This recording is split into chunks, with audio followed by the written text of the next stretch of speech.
To make the loss of these lives matter.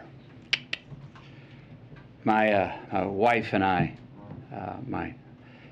Camilla, we spent most of last week on the ground with the families in Uvalde, Texas. We shared stories, tears, and memories. The common thread, independent of the anger and the confusion and the sadness, it was the same. How can these families continue to honor these deaths by keeping the dreams of these children and teachers alive? Again, how can the loss of these lives matter? So while we honor and acknowledge the victims, we need to recognize that this time, it seems that something is different. There is a sense that perhaps there's a viable path forward. Responsible parties in this debate seem to at least be committed to sitting down and having a real conversation about a new and improved path forward. A path that can bring us closer together and make us safer as a country. A path that can actually get something done this time. Camilla and I came here to share my stories from my hometown of Uvalde. Came here to take meetings with elected officials on both sides of the aisle. We came here to speak to them, to speak with them, and to urge them to speak with each other. To remind and inspire them that the American people will continue to drive forward the mission of keeping our children safe, because it's more than our right to do so. It's our responsibility to do so. I'm here today in the hopes of applying what energy, reason, and passion that I have into trying to turn this moment into a reality. Because as I said, this moment is different. We are in a window of opportunity right now that we have not been in before. A window where it seems like real change can happen. Uvalde, Texas is where I was born. It's where my mom taught kindergarten less than a mile from Robb Elementary. Uvalde is where I learned to master a Daisy BB gun.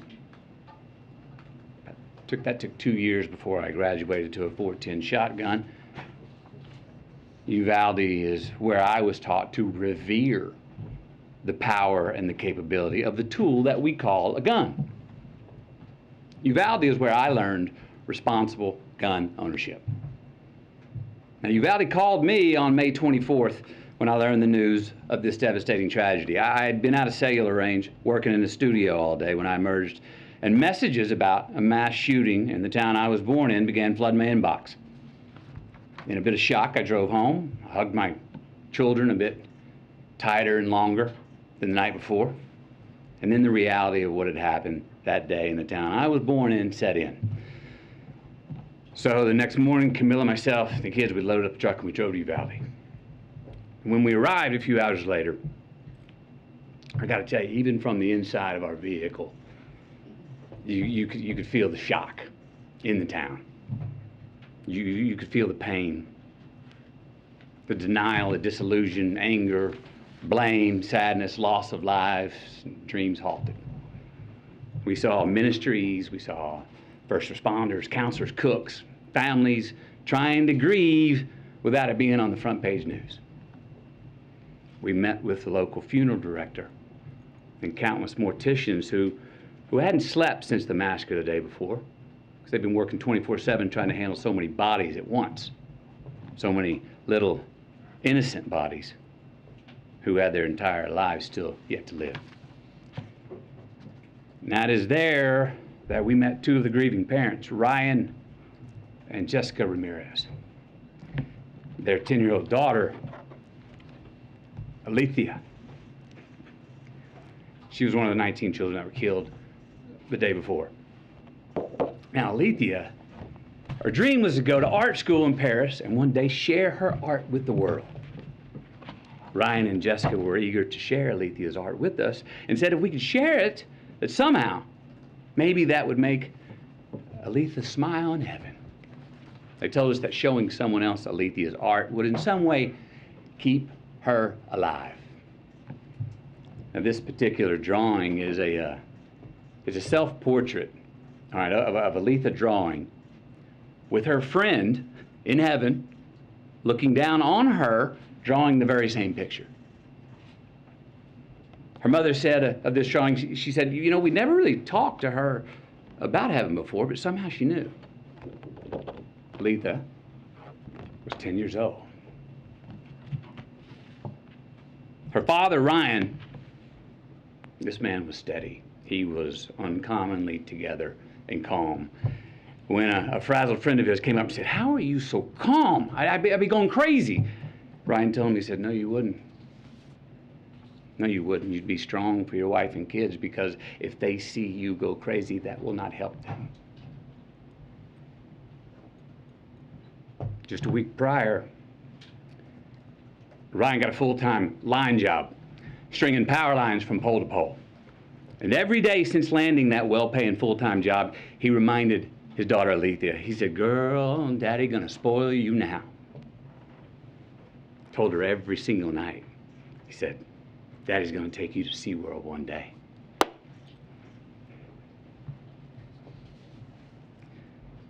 But he didn't get to spoil his daughter. Alethea, she did not get to go to SeaWorld. We also met Anna and Danilo, the mom and the stepdad of 9-year-old Maite Rodriguez. Now, Maite wanted to be a marine biologist. She was already in contact with Corpus Christi University of A&M for her future college enrollment. 9 years old. Maite cared for the environment so strongly that when the city asked her mother if they could release some balloons into the sky in her memory, her mom said, oh no, Maite wouldn't want to litter. Maite wore green high-top Converse with a heart she had hand-drawn on the right toe because they represented her love of nature. Camilla's got these shoes. Can you show these shoes, please? Wore these every day.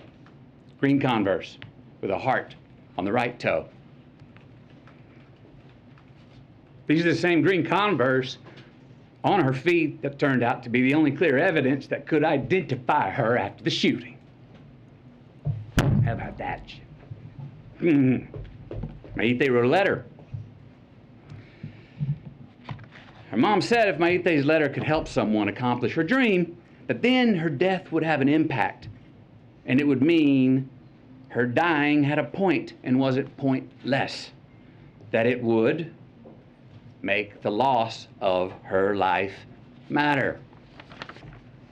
The letter reads,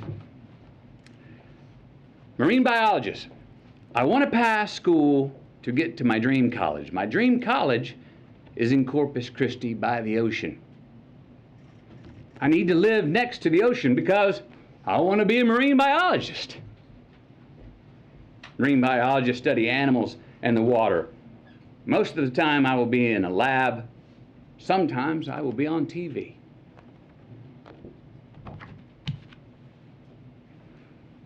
Then there was Ellie Garcia, a 10-year-old, and her parents, Stephen and Jennifer. Ellie loved to dance and she loved church. She even knew how to drive tractors and was already working with her dad and her uncle mowing yards. Ellie was always giving of her gifts, her time, even half-eaten food on her plate. They said around the house, we called her the Great Regifter. Smiling through tears, her family told us how Ellie loved to embrace, said she was the biggest hugger in the family. Now, Ellie was born Catholic, but had been going to Baptist church with her uncle for the last couple of years.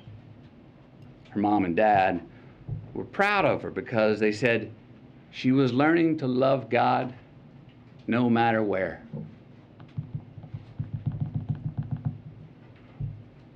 The week prior to her passing, she'd been preparing to read a verse from the Bible for the next Wednesday night's church service. The verse was from Deuteronomy 6:5. And thou shalt love the Lord thy God with all thy heart, with all thy soul, and with all thy might. That's who Ellie was becoming. But she never got to read it. service on a Wednesday night. Then there was a fairy tale love story of a teacher named Irma and her husband Joe. What a great family this was. This was an amazing family. Camilla and I, we sat with about 20 of their family members in their living room, along with their 4 kids. Kids were 23, 19, 15, and 13. They shared all these stories about how Irma and Joe served the community and would host all these parties, and how Irma and Joe were planning on getting a food truck together when they soon retired. They were humble, hard-working people. Irma was a teacher who her family said went above and beyond and just couldn't say no to any kind of teaching. Joe had been commuting to and from work 70 miles away in Del Rio for years. Together they were the glue of the family. Both worked overtime to support their 4 kids. Irma even worked every summer when school was out. The money she had made 2 summers ago paid to paint the front of the house. The money she made last summer paid to paint the sides of the house. This summer's work was going to pay to paint the back of the house. Because Irma was one of the teachers who was gunned down in the classroom. Joe, her husband, literally died of heartache the very next day when he had a heart attack.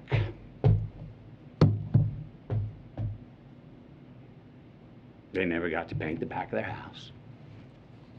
They never got to retire. And they never got to get that food truck together.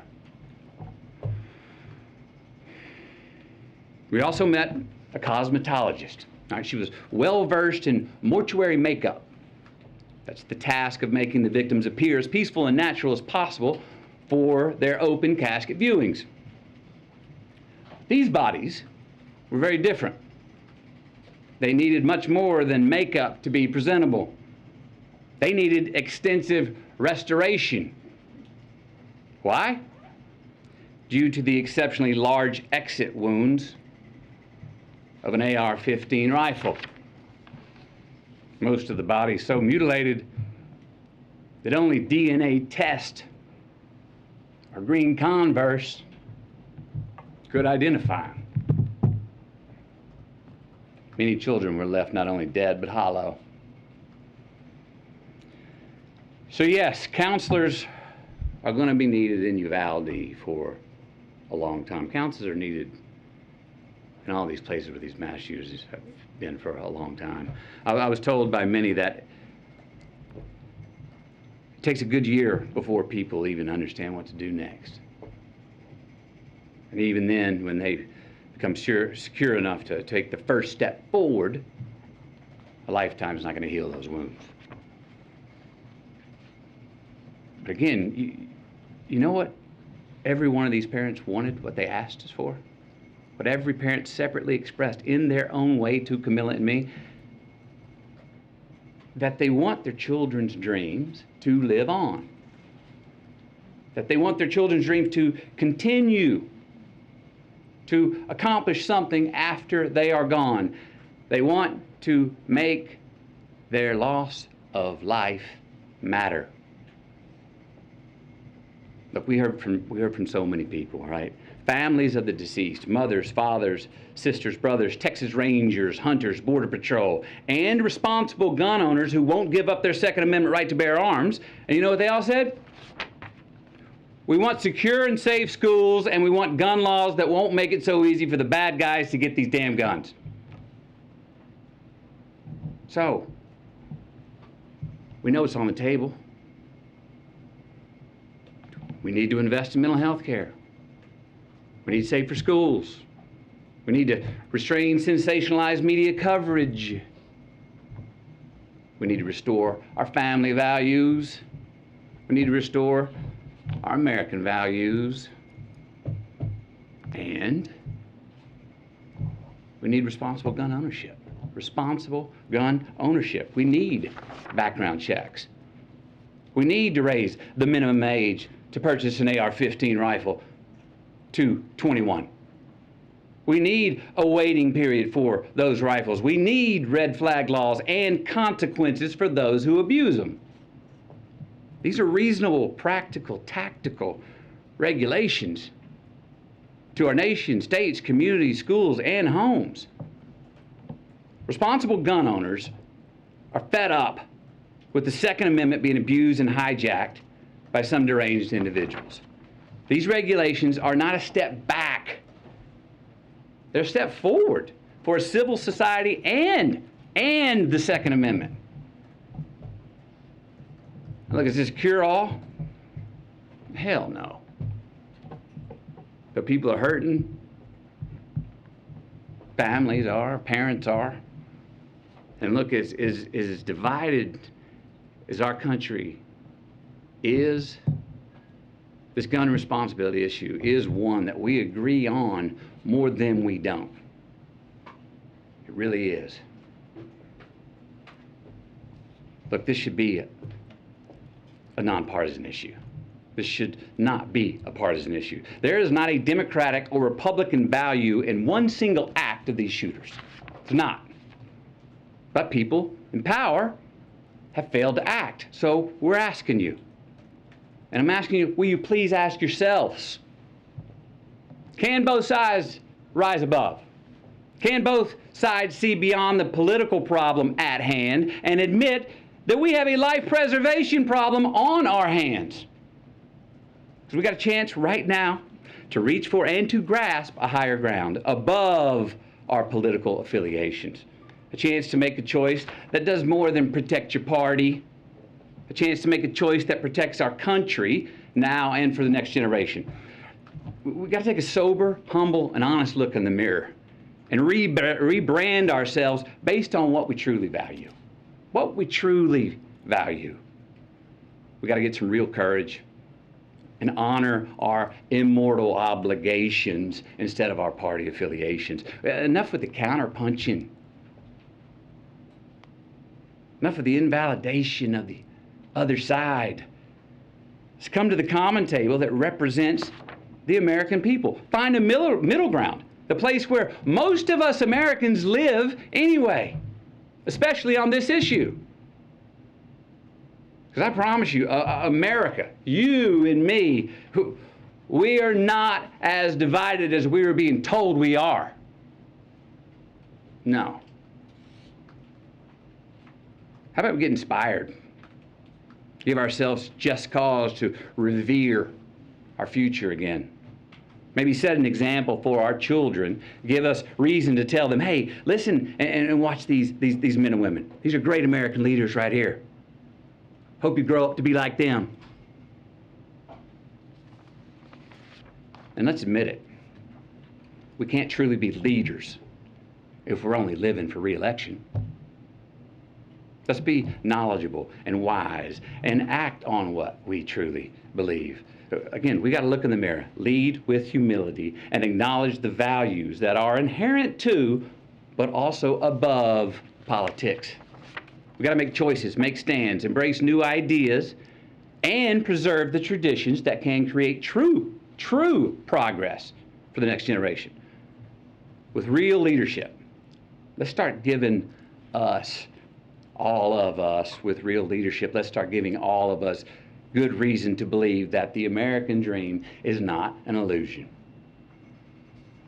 So where do we start?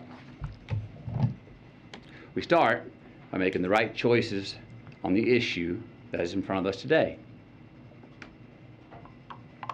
We start by making laws that save innocent lives and don't infringe on our Second Amendment rights. We start right now by voting to pass policies that can keep us from having as many Columbine, Sandy Hooks, Parklands, Las Vegas, Buffaloes, and Uvaldes from here on. We start by giving Alethea a chance to be spoiled by her dad.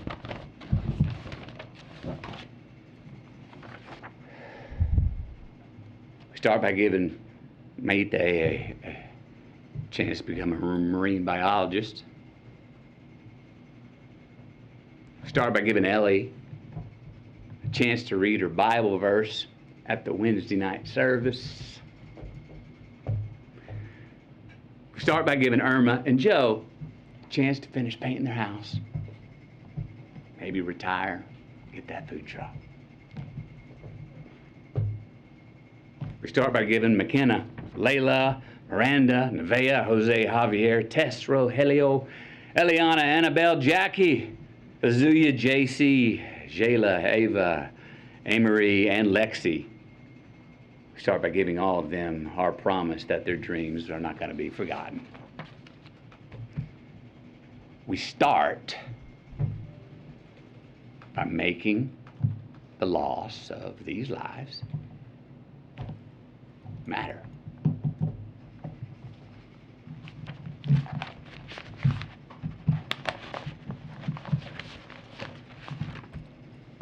Thank you. Thank you. When he spoke to the president,